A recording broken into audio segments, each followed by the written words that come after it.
bersama istri tercintanya, Ibu Stevi.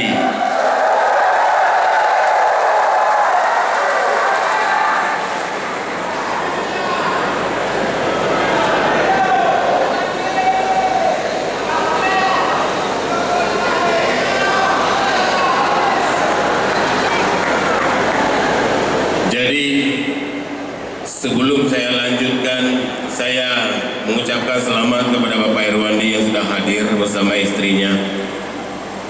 Dan juga saya mohon maaf apabila ada yang saya tadi tidak memberi penghormatan dan kemuliaan, karena mungkin tidak bisa saya sebut satu persatu, kebetulan dalam catatan pun tidak disebutkan, jadi takut salah nanti.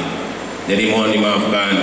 Jadi yang saya hormati dan saya muliakan seluruh hadirin hadirat, ibu-ibu, bapak-bapak yang sudah berhadir di tempat yang sangat berbahagia ini.